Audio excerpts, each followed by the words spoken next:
11-year-old special needs child and it was highly inappropriate. I stated that Bedford continues to deny aids to students who absolutely need them and it hurts teachers and other students. I stated that your public relations plan will not work until you implement integrity first. And you don't have a customer service issue, you have a culture issue. I also said you have inflated salaries. The highest paid librarian and highest paid principal are married to 2 of your superintendents.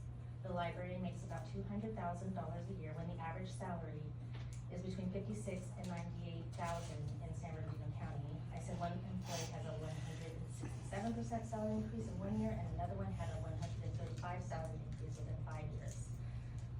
This district is plagued with nepotism, favoritism, and financial mismanagement.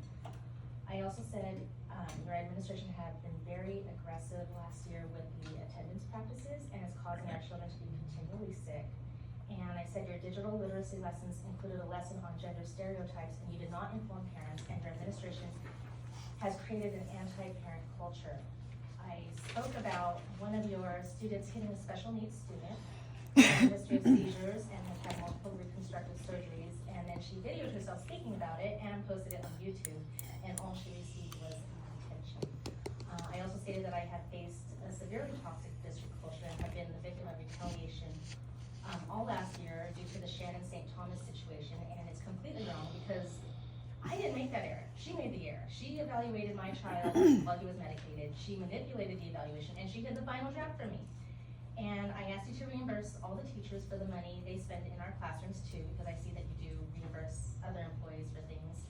I also spoke about your communications contract. I asked how you were monitoring this person's hours. I stated that she is running a diner with her mother 9 hours a day, and this is completely unfair to your employees. I also said that you don't have toilet seat protectors in each stall of your students' bathrooms, and it's disgusting.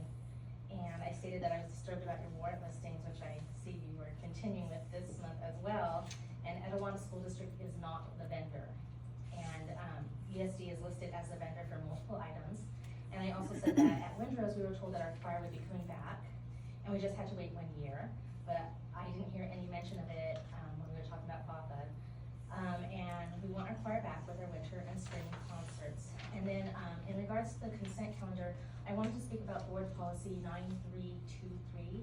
And if you look at number 5, the policy states that the member of the public should use the microphone to address the board, but they may not use district computers, technology, or other audio equipment during their presentation. And I remember about a year ago, Ms. Sprague, I had asked if I could send in a presentation and play it on the monitor, and you said no. And my question is this, because it's kind of there's a little bit of ambiguity with the writing.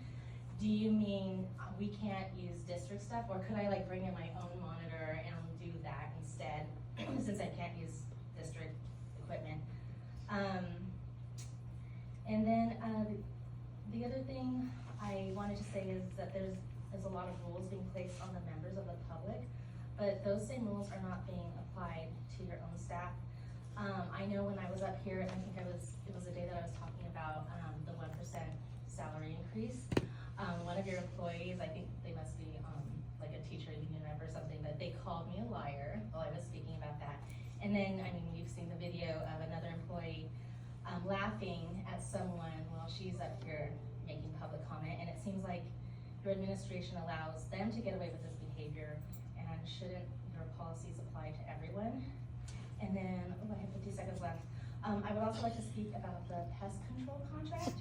It looks like you're about to approve a contract with Western Exterminator Company, and I wanted to know how safe it is, what chemicals are being used. I know last year my kids, at the end of the year, they said that they had seen a dead gopher on the grass, and I know, I don't think it's the extermination company, but I think it must be the pesticide company. I don't think they are.